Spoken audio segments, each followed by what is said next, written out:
Adanya tantangan literasi ini, apakah ini mungkin akan dibebankan ke tarif premi yang berpotensi untuk naik di tahun depan? Ya, kalau kita khususnya melihat tarif premi ya, memang ada terjadi peningkatan tarif premi khususnya di asuransi kesehatan, Mbak Neke, di industri asuransi di Indonesia dikarenakan terjadinya lonjakan inflasi biaya medis yang tinggi ya, khususnya setelah periode pandemi ini dua tahun terakhir itu terjadi inflasi biaya medis yang cukup tinggi ya.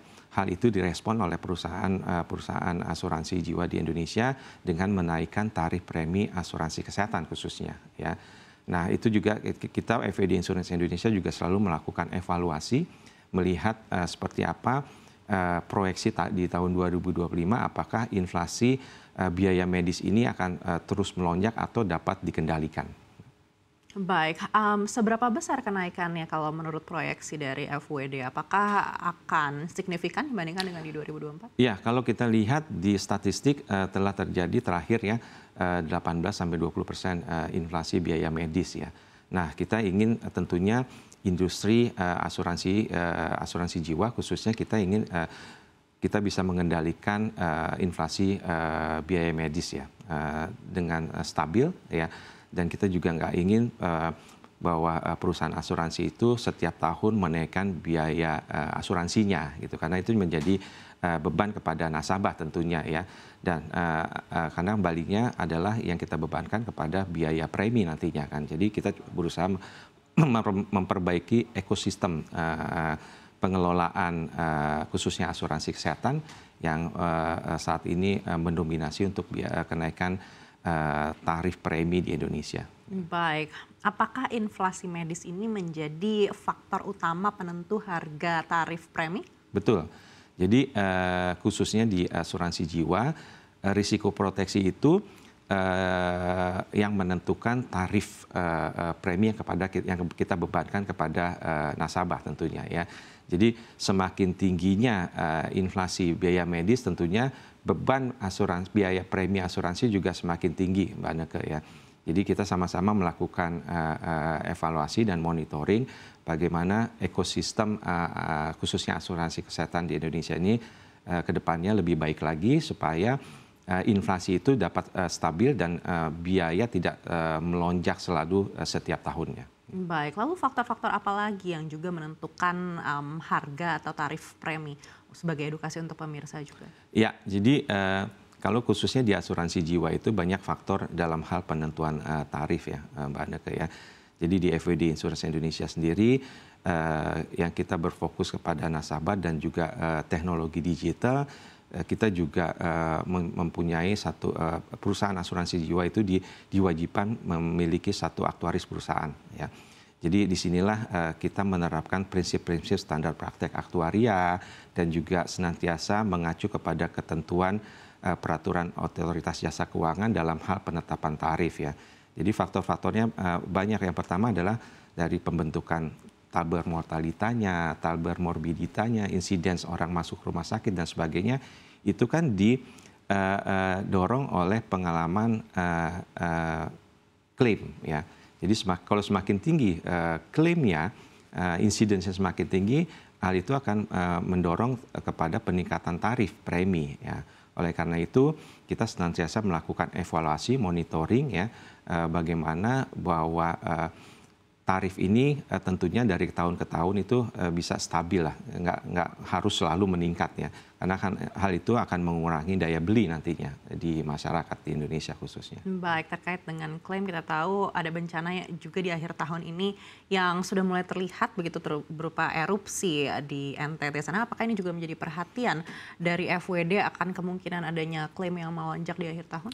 Jadi karena khususnya bahwa FWD Insurance fokus di asuransi jiwa ya, hal ini mungkin tidak secara langsung ya berimplikasi kepada proteksi asuransi jiwa dan kesehatan ya.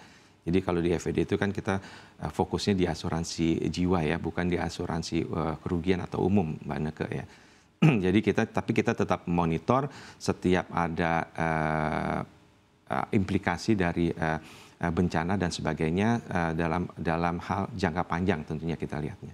Baik, dan di sisa akhir 2024 ini seperti apa FWD melihat target di akhir tahun? Apakah mungkin ada revisi ke bawah atau justru revisi ke atas?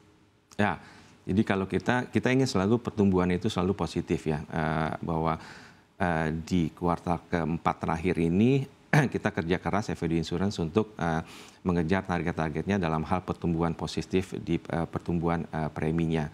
Nah, banyak hal yang kita lakukan di 2024 ini dan sudah kita siapkan juga di 2025. Yang pertama adalah selalu melakukan inovasi produk-produknya, seperti kita bicarakan tadi, nggak hanya berfokus kepada PD, tapi juga kepada produk-produk tradisional, endowment, whole life, penyakit kritis, asuransi kesehatan, kecelakaan, dan sebagainya.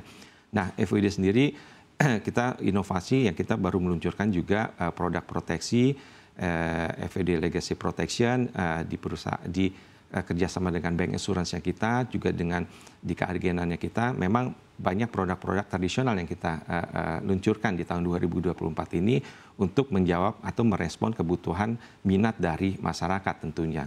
Nah, FWD kita memiliki juga jalur distribusi keagenan, bank insurance, dan juga e-commerce ya.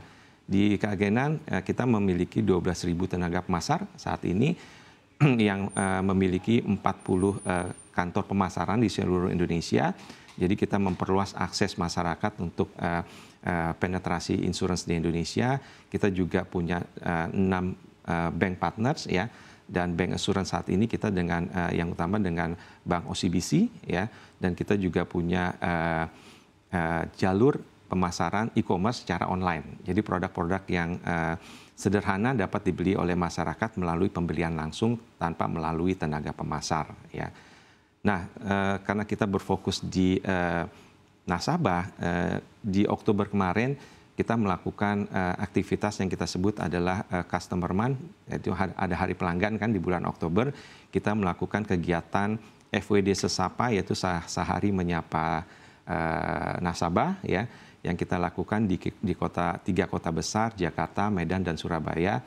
Objektifnya, tujuannya adalah kita memberikan apresiasi kepada nasabah-nasabah loyal kita, dan juga kita mendengar masukan-masukan dari mereka untuk selalu meningkatkan pelayanan service excellence kita kepada nasabah-nasabah tentunya.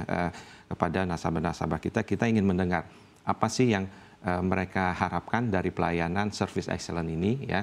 Nah, itu yang kita lakukan, dan juga teknologi secara digital juga kita lakukan secara terus-menerus. Saat ini kita proses penjualan itu sudah tidak menggunakan kertas lagi, tapi kita sebutnya dengan teknologi digital, yaitu FWD Smart, Mbak Neke. Jadi nasabah itu nggak perlu lagi tanda tangan di kertas ya. Jadi tenaga pemasar itu tidak lagi membawa kertas lah ya untuk menawarkan produk-produk yang dipasarkan.